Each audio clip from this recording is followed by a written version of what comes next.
There are fewer than 30 men in the world qualified to drive Formula One. A mere half dozen, perhaps, to win. At this moment, I'm inclined to think you're not one of them.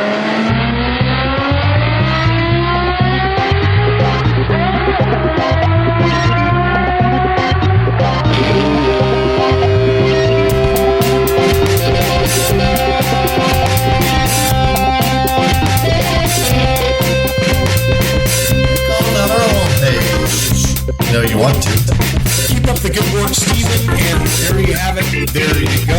Hello, this is Desiree for F1Weekly.com. I'm your in-depth correspondent. Let's go. The qualifying, Steve. Welcome to F1Weekly.com. My name is Clark Rogers. I'm the host of the program. I'll be joined by Nasser Hamid, my co-host. This is podcast number 809, November 4th. 2019. Nasser? Thank you, sir. I say greetings and Texas barbecue regards on a hot smoking sixth championship for chef de jour, Lewis Carl Hamilton. Get in there, Mr. Host, and celebrate. Will ya? Thank you, Nasser. On today's program, Penske pushes his weight around. Okay, I'll drink the Kool-Aid. Yes, he's the greatest. We all knew he was going to win. What's the big deal? And 7 is automatic next year with no competition. And with plenty of competition, we have another episode of Tech Talk with Tim. And I want to remind you guys that we need your contributions to keep this crazy program on the air. Just click on the Support F1 Weekly tab, and you get a free Lewis Hamilton pillow. Nas, welcome to the studio. How are you? I'm doing very good, sir. I just got back in town.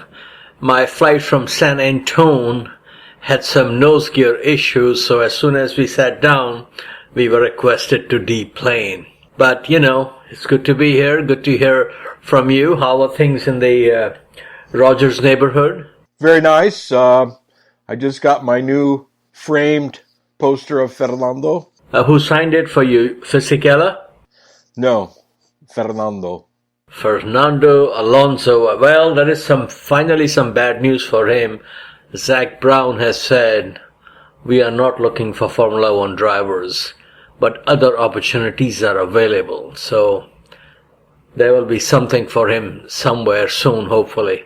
I forgot to tell Zach, Fernando is not in Formula One. What would he like to do now? Nothing. It's done. It's called retirement. Something we will do very soon. Yeah, but I do have some good news. I was lucky enough to be at Circuit of the Americas, beautiful Austin track.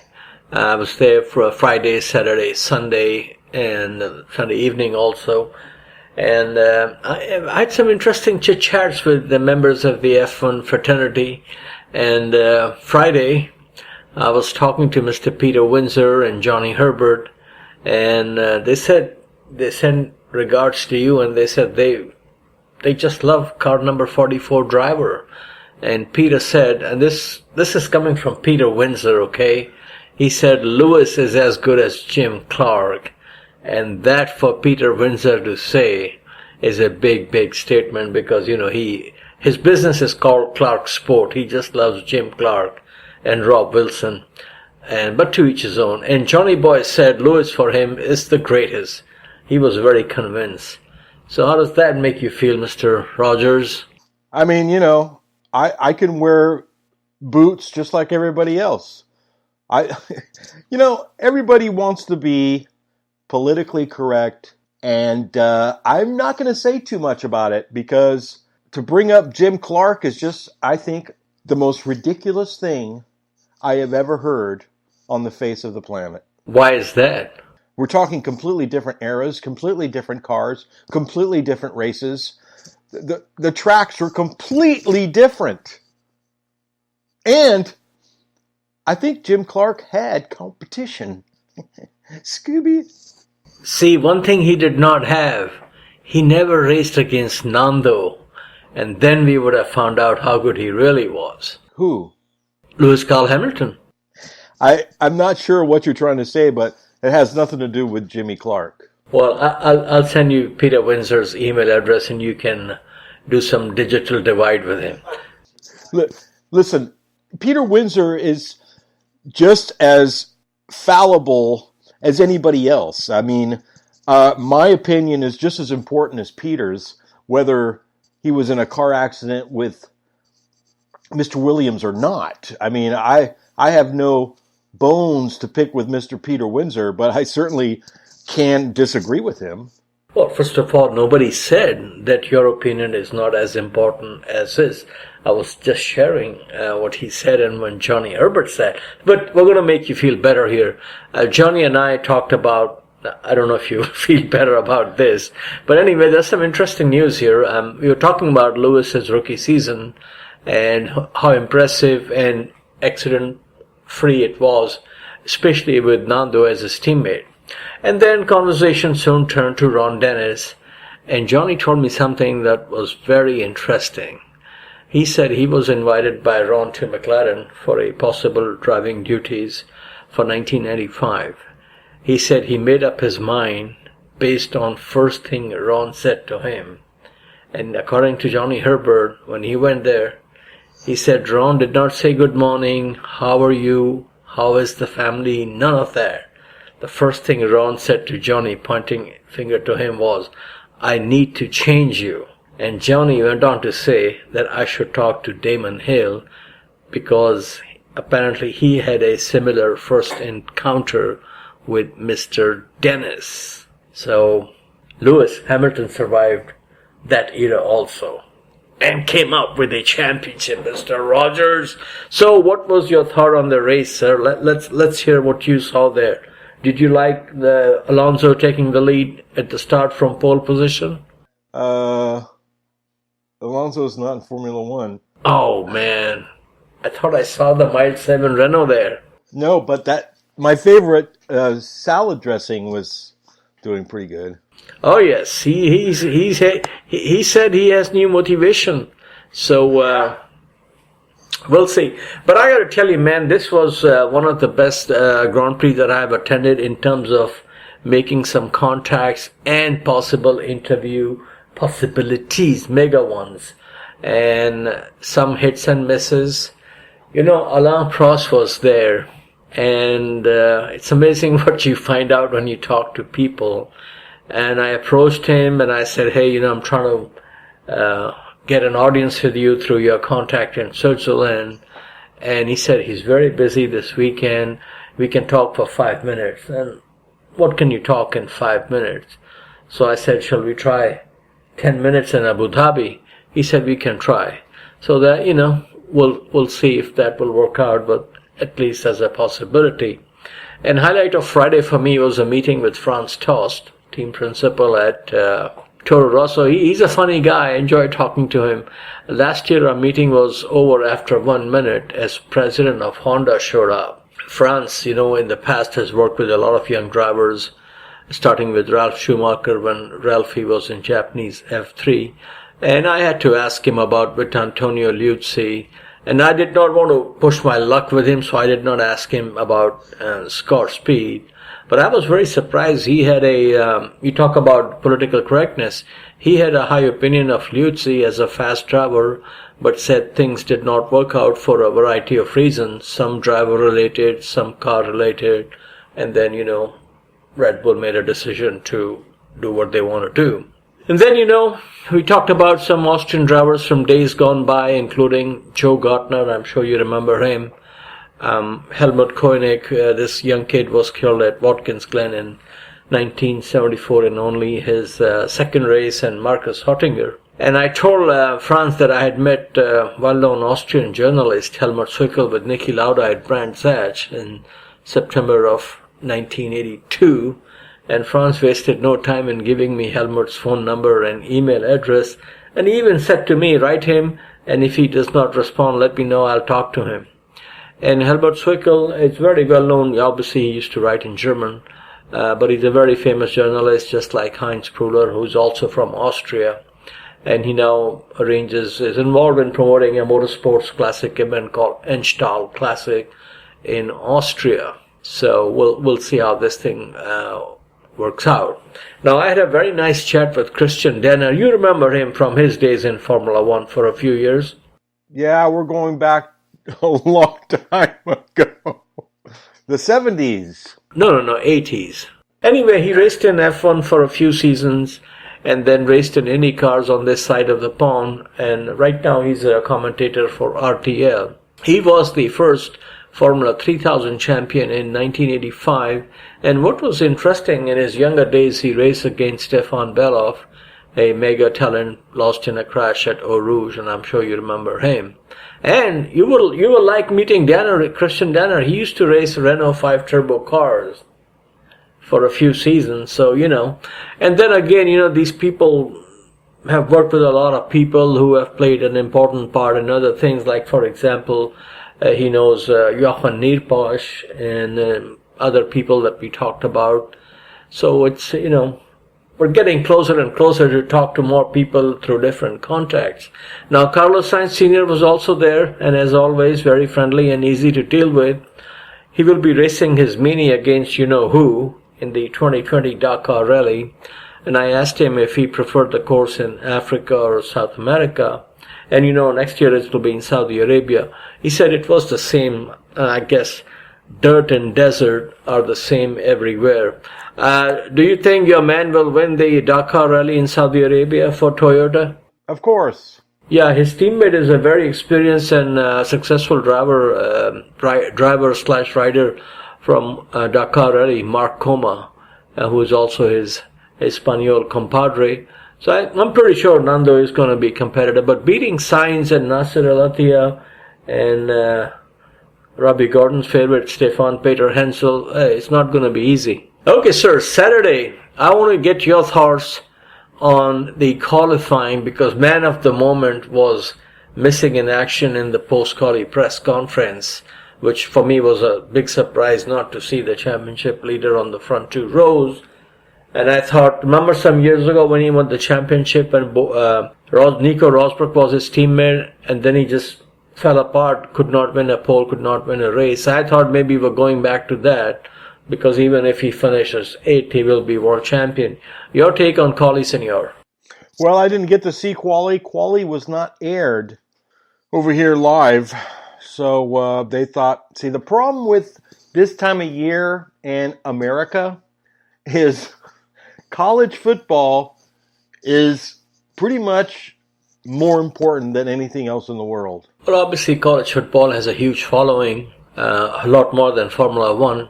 But you are telling me that the qualifying for the United States Grand Prix, the only F1 race here, was not on TV? Correct. I mean, it wasn't on my TV.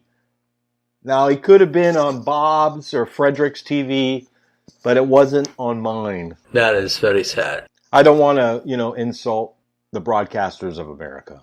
ESPN, ABC. At least we have something, Anyway, your thoughts on Quali? I mean, Lewis not being on the front row, was that a surprise, or were you just singing and dancing and giggling? Oh, no, I knew it was part of the entire production, setting him up, making him look sad one day so he can grab his 6th championship and make Bottas look like a fool. Make Bottas. Well, Bottas saved the day for Mercedes, and this was the first pole for him in Austin, and first non-Ferrari pole for in the second half of the season. And I believe Bottas now has more pole positions this season than Lewis. So the speed is there. I think he just needs to be in the DNF chapel more frequently, praying to Buddha of Breakdown to put his spell on teammates' car so Bottas can do a Nico Rosberg on Lewis.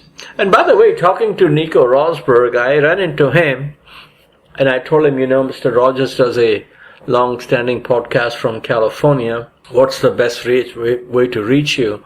So he gave me his email address or a contact information, and then we'll see if we can do a Skype interview with Nico Rosberg. And I got to tell you something. I was actually talking to a couple of F1 journalists on Saturday after qualifying, and my prediction was that Bottas is going to get ganged up by Sebastian Vettel and Max. And so I thought there was going to be some argy-bargy on the opening lap, first turn, but did not work out that way. Anything else, sir, from Saturday that you want to talk about? I had some hot dogs. They were delicious. Yes, and also, on Saturday I ran into a couple of, hopefully this will work out. I ran into JV, Jacques Villeneuve, and very surprisingly, he was very friendly. And I asked him if we can do an interview with him in Yas Marina. And he says to me, just fetch me in the paddock, no problem. And so that will be quite a big coup for us if we can get to him. And, I followed this kid's career when he was in Italian Touring Car Championship driving Alfa Romeo. So I have the guy is very good. You don't win Indy 500 in your first attempt and beat Michael Schumacher in a World Championship unless you are a shadow of Fernando Alonso. Does that make you feel bad? Good? No, but I can't wait for you to ask him if he thinks LCH is the greatest. Well, at least we'll get a very straight answer from him. I think I know his answer. I think he's already shared with everybody that he has the best car. Ah! And there was one more thing. The best car and? No competition. None. Not even a shoe on the track. Yes. Well, the only thing I can say is name one driver who won a world championship in a Minardi or a Osella. Can you? Excuse me? I said name one world champion who became world champion in a Minardi or a Osella. I don't remember Lewis Hamilton being on any of those teams. What about Fernando Alonso? Yes, well, Fernando did have to start at the bottom. Well, everybody starts from the bottom, No, some drivers have sponsorship by Mr. RD, and they get the seat right. Boom! There it is. But that's for another show on another podcast. Yeah, that's for the crybabyweekly.com. Thank you very much. Yes, you're welcome, sir. Okay, sir, I'm also exploring possibility for an audience with Patrick Head. This lady who's been in motorsport for quite a while. It's a PR lady, Anne Bradshaw. I've known her for many years, and last year I asked him, if it's possible to do an interview with Frank William, and she says no because of his health situation. And so I asked him about Patrick Head. She said, drop me a line, and I'll see if we can set up something. So if he talks, that'll be very nice. A lot of history there. And Pat Simmons, he said he'll be happy to talk to us. And all I have to do is go through the FIA because he works for Formula One now. And he said he'll be happy to chat when the F1 Weekly support vehicle arrives in Piccadilly. And he told me he lives in that area. So we'll see how it will go. Now, as the race goes, what say you, senor? It was the best. It was just hilarious. Ferrari stumbling. I mean, Lewis Hamilton for the show starts fifth. Everybody knows he's going to win, but maybe not, but it doesn't matter. Bottas, we're also happy for Bottas because now that Lewis Hamilton is getting the championship, we need, what we call throwing him a bone. And I felt bad for Ferrari. I mean, the marinara sauce is spilling everywhere. It's a mess. Especially with the broken suspension on Vettel's car. I mean, it's bizarro land. And anybody who thought that Ferrari is going to be any kind of competition to Lewis Hamilton this season, I mean, the U.S. Grand Prix was the perfect example to tell everybody in the world it's not even close. There is no competition. And I hate to tell people, but championship number 7 is already Lewis's. There are no changes next year.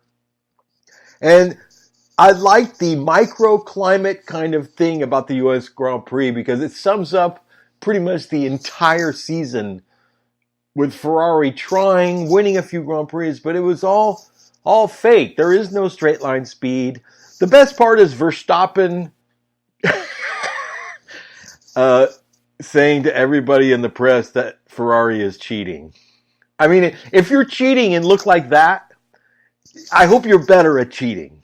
Well, quite a few things you have stated there.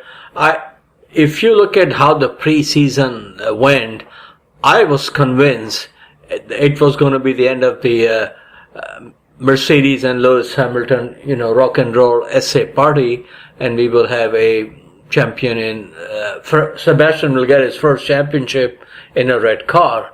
But obviously it did not work out that way, and then they have been very strong in the second half, and there has been, I know what Dr. Mark once called Colin Chapman of Karachi, but obviously there was some protest lodged and question raised about this, some fuel being fed into the intercooler, and it was that ruling that FIA came, and actually in the post-race conference, when they asked Max Verstappen, were you surprised that they did not have the so-called straight line speed? He says, no, I was not, because of the paper that came out. And Bottas was like, what paper?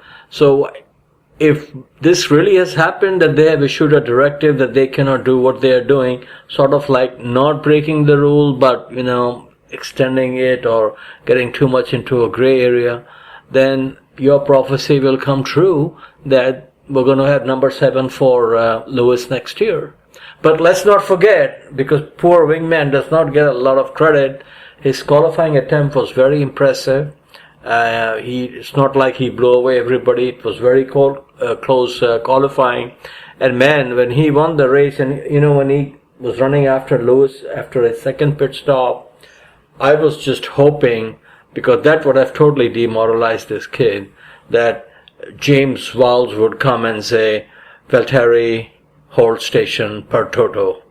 And I'm glad that did not happen. So, but I really think the way things are going, if Ferrari has these issues, and the only other team that can take the fight would be Max and Red Bull Honda. We'll see how that goes. So basically, long story short, the only person who can beat Lewis next year, will be Lewis Hamilton, or a series of kablamos and issues. Bottas winning a championship over Lewis Hamilton, that will be very, very, very impressive. And it will be very nice for Bottas. He's a nice kid, and but time will have to see what will happen. Will you continue with F1 Weekly if Lewis gets 7 championship and 92 Grand Prix wins? Or will it be all over? There's no if. I mean, is there going to be a rebirth of Bottas? I mean, I hate to say it, but nobody wants to understand how Formula One works. It's like a movie. You have a formula, hence Formula One. And the formula must attract viewerships. So I am telling you right now, and watch next year. There's going to be some sneaky little pitfalls and stuff. Ferrari or Red Bull, will look like they have serious straight line speed. Unbelievable. It's going to be shocking. But nevertheless, something funky is going to happen, and Lewis Hamilton is going to get his 7th championship. There's no doubt. I said this last year about the 6th championship and the year before that. I mean, there really isn't anybody. And like I said, the U.S. Grand Prix was a perfect example of how, I know it looked like Ferrari, but I mean, we have to have a good script. You can't have just Mercedes. So it looked great, but in reality, that was classic Ferrari at the U.S. Grand Prix. Incapable, not even close. Lewis Hamilton's only competition is maybe, I don't know, unprepared good food. I can't even think of anybody who's going to dethrone this guy. I mean, even 2021, the rules will change drastically. The budgets will change, but we both know that the sneakiness of big budgets, they'll find a way to make $175 million will look like $1 billion. So, I mean, for Lewis Hamilton fans, I am so happy for you. I mean, if it was Fernando, I'd be happy too. But let's face it, there is nobody, no team that's capable of challenging Mercedes directly. Honda will try, but they won't happen. Now, saying that Lewis Hamilton might lose because of Kablamos, I don't know if you've noticed, But these cars are all like Honda Civics. There are no more Cablamos. That's part of the past. They're so rare and few and far between that I don't see that happening because it just doesn't happen anymore. I don't know. It may be. Now, Lewis Hamilton is supposed to trade places with a famous MotoGP guy. Now, if he falls and breaks his leg or something, then we might have something. But other than that, Lewis Hamilton is 7-time world champion next year. There's no doubt. I think Toto is right. He will annihilate all Schumacher records. Lewis will go down as the greatest driver on the face of this planet. Well, once again, you touched a lot of topics. Let me tell you what I agree and what I think.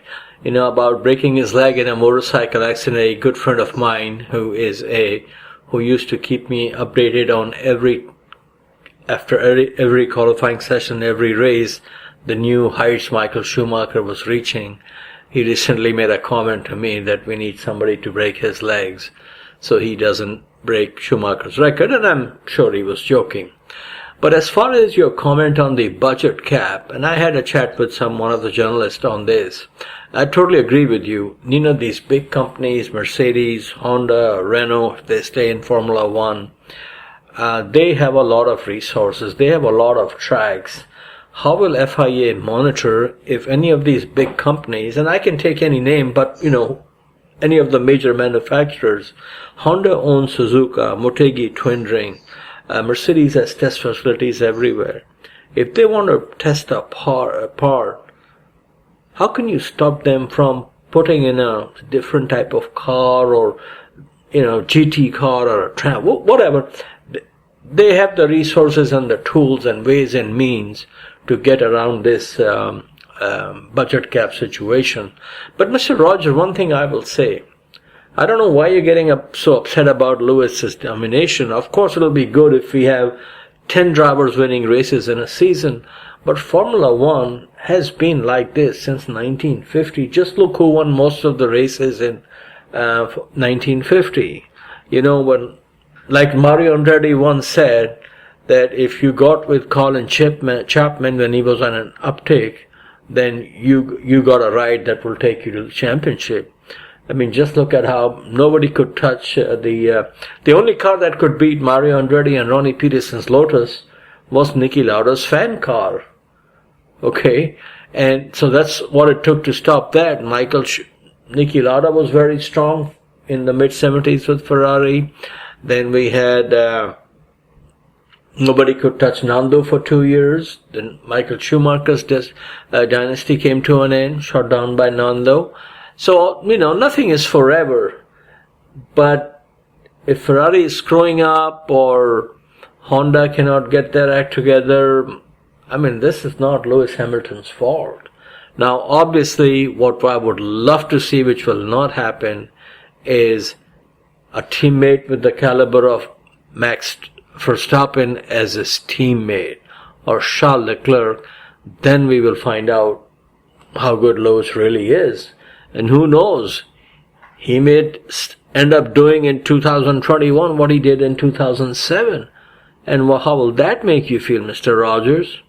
Max will never be his teammate. The entire F1 system will never allow that to happen. Well, his contract is coming to an end next year with Red Bull, and he has to have a car that at least can give him 5 or 6 wins. If he cannot do that, then he will have to find somewhere else to get it. This kid has to become the youngest world champion. It will be a very, very sad situation that such a mega talent, a teenager who wins a Formula One race, does not become the youngest ever world champion. And it's all about, as we say here, if you don't have a package, the UPS truck ain't stopping in your driveway. Hate to say this, but that could very well happen to Max Verstappen. Nope. Because the problem is, unless a miracle happens, there's no way that Max will get a drive at Mercedes. It's just not going to happen. He will and Lewis Hamilton's contract is, he's not a dummy. Why would he want? Look at the beautiful sweetheart deal he has. Who's his teammate? Bottas. What does that facilitate? Championships. Who in the world would want Max as a teammate when you could have a Bottas and have an easy ride? Like a pink Cadillac going down Holloway Boulevard. Why complicate anybody's life? I mean, I know they pretend, oh yes, I need more challenges, the blah, blah, and the blah on top of that. But that's a bunch of crap. These people have managers simply to facilitate their lives, and there is no way we will ever see Max go up against Lewis Hamilton.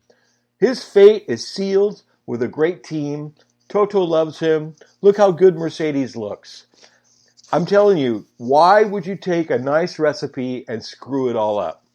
We're in for 8, maybe 9 world championships with Lewis. So just keep the remote control in your hand, and every once in a while, switch it over to the 49ers of San Francisco. Go Niners. Bravo. Yeah, but Lewis does not have a, what do you call a veto like Schumacher had, and nor does Seb.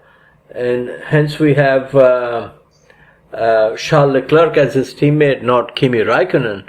So, but the thing is, from Mercedes' point of view, I mean, you and I and everybody knows what's going to happen if you bring Max Verstappen in their team. That team is going to fall apart, just like McLaren in 88, and you don't want civil war. That is exactly my point. The recipe of heavy competition is not attractive to anybody. So this is my frustration, Nass. You hit it right on the head. See, the teams, the drivers, the managers, the entire system is built around more simplicity, karma, and everybody holding hands and singing. 88 will never happen again because it's just too destructive. Even though it's great for the audience, but the audience will, they'll get your token, I don't know.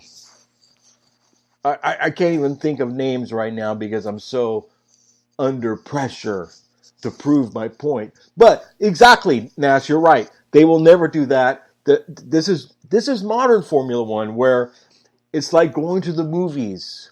Well, if only Williams had a very competitive car. They are not shy putting 2 tigers in a cage. But then again, we all know what happens. But I got to tell you, Mr. Rogers, in the post-race press conference, obviously Lewis showed up late because everybody was talking to him, and then there was a extended session with him.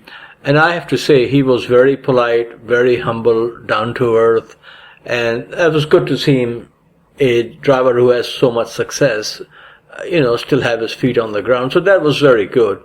But one thing that he said that I thought, oh man, wait till Clark Rogers hears this. They asked him about 2000, next season and breaking this record and breaking that record. And he said that, he's going race by race. He never even thought about reaching Michael's number, and that's not his focus. But what he said is that he is still working on his masterpiece. And I was hoping that somebody will ask him, what does that entail? What would be your masterpiece? And I think that we're going to find out in a few years what his real agenda is. Does he really want to go out with 100 Grand Prix wins and 9 championships? And like he said, only time will tell. What I would like to see him do is do what he's doing right now. If he can beat Schumacher's record, good for him. If he cannot, well, he came pretty close. And I don't think the old guard, like you, myself, people who've been following this, like you said earlier, times were different, cars were different. So everybody who has made a mark, whether the name is Schumacher, Senna, Alonso, Clark, Graham Hill, Ascari, these are all great legends that we still talk about them, enjoy what they did, and I still love watching old YouTube videos. So I don't think beating Michael Schumacher's record is just going to make you, the hoo-hoo ha-ha of all time. But Just on a personal reflection, as a lifelong Formula One fan since the age of 14, totally dedicated to F1 as a fan. It's, we're in magical times we have seen in the last 3 decades. I mean, when Jackie Stewart retired, I never thought anybody will get there. 27 Grand Prix wins. Wow. And that got blown away by Alain Prost. His record got blown away by Michael Schumacher not too long ago. And that looked like here to stay, at least outlast our lifetime, especially after Sebastian's final year at Red Bull and first few years Ferrari went kaput. Because at that time he looked like the guy who would surpass his record. And then came the hybrid era and the complete chokehold Mercedes has had on the competition. And so the hammer time continues. Will you be sending some flowers to Mercedes team for Lewis's 6th championship? I can't afford it, Ness. Okay. But I'm sure he has your good wishes. Why not? I mean, anybody who makes millions and billions and trillions always has my good wishes, just like Penske. Yes. Now, did you like these comments that different drivers made about the bumping experience they were having at the track? And apparently they're going to shut down COTA in the next few months and do some, I don't know if they will do repaving or solve these issues. But Pierre Gasly was very critical, and he said that, it's a pity the design of the track is beautiful, but the bumps are too many and I feel pain in my back. And surprisingly, the guy who had a totally different view was Romain Grosjean. And his comment was, bumps are fun, it's an extra challenge. I don't see the reason to complain. And what is interesting, when Kevin Magnussen, had brake failure on I think it was the last lap, and went into the kitty litter, I'm like, is this Romain Grosjean again? But funny thing, it was not him. And Mr. Daniel Ricciardo, he was in favor of the jumps as he called them, saying that he preferred this to a smooth PlayStation-style asphalt. And I think in the old days, I remember, especially at Long Beach and some other street circuits, car moving and shaking, it looks nice. But I guess, everything is very smooth these days, PC, like you say.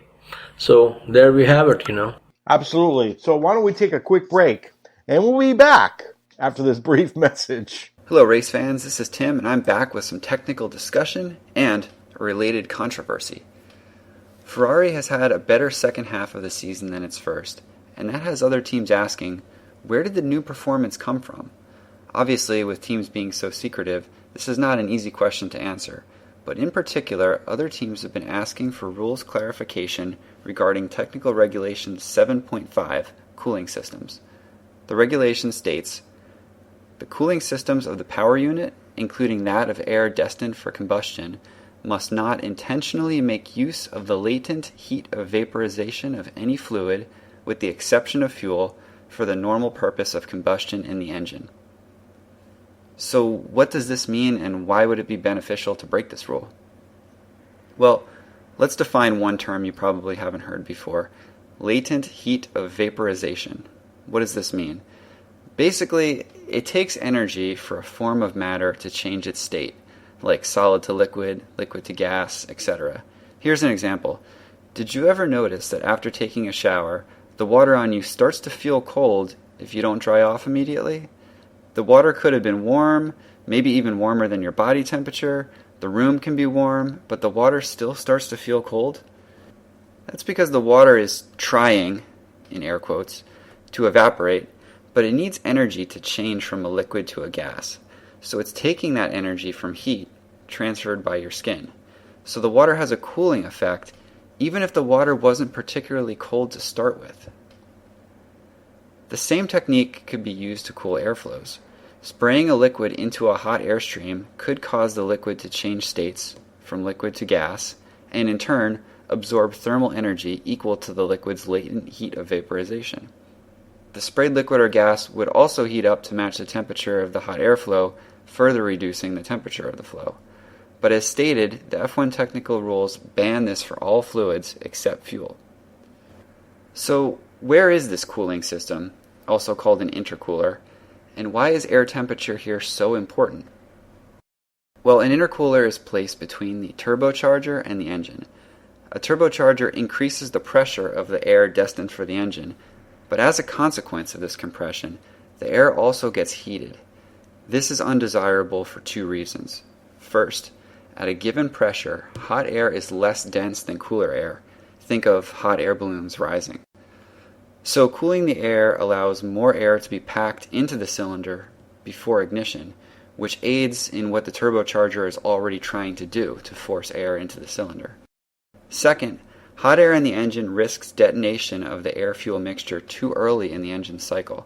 In other words, if the hot air causes the mixture to burn while being compressed by the piston, which, by the way, that compression also continues to add heat, then the engine can suffer from reduced power.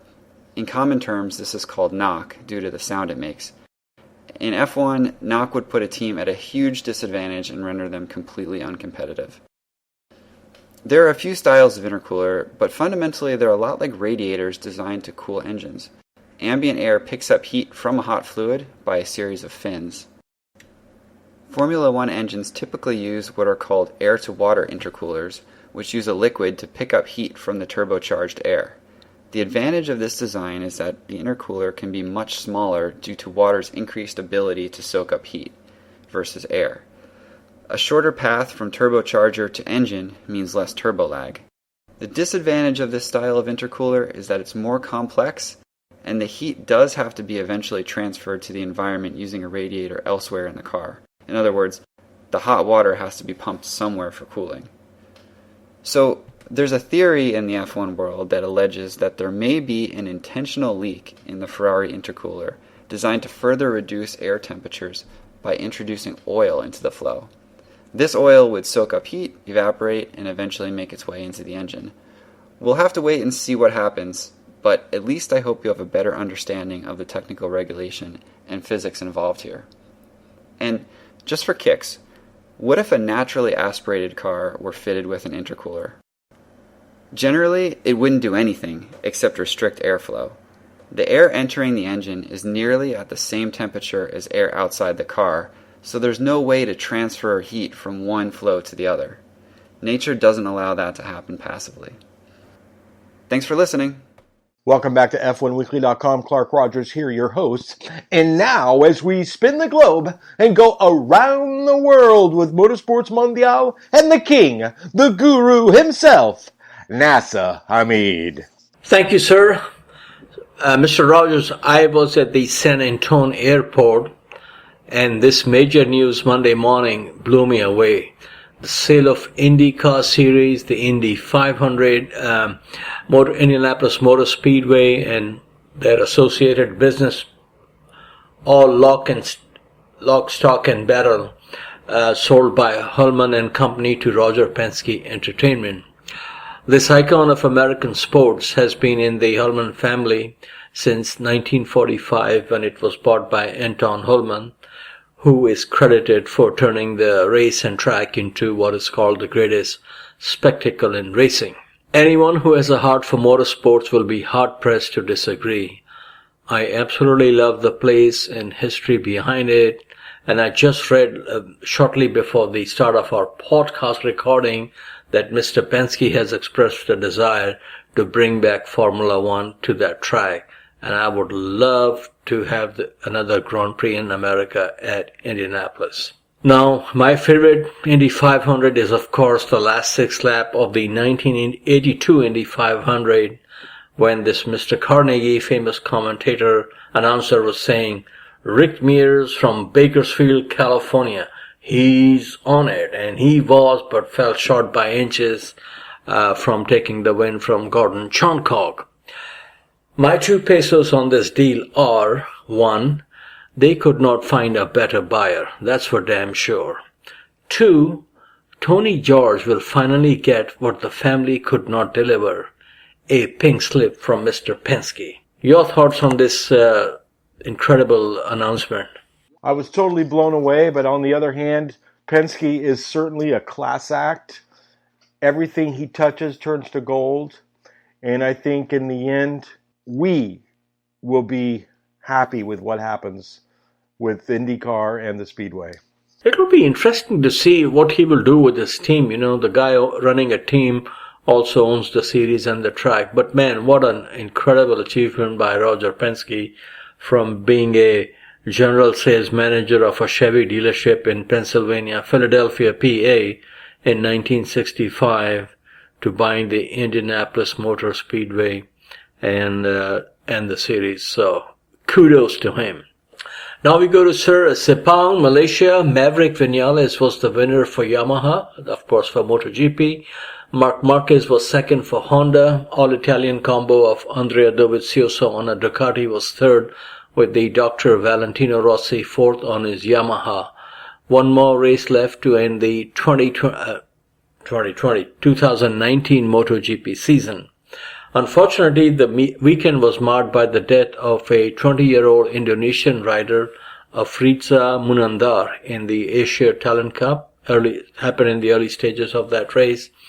And Marc Marquez said his passing is a reminder of the risk for the sweet moments.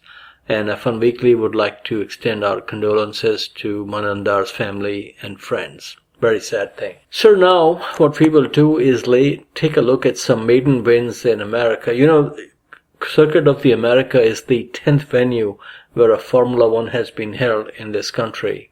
The very first was, of course, Sebring, Florida, just 90 minutes from here. And it was the first win for Bruce McLaren when he won that race in a Coupe.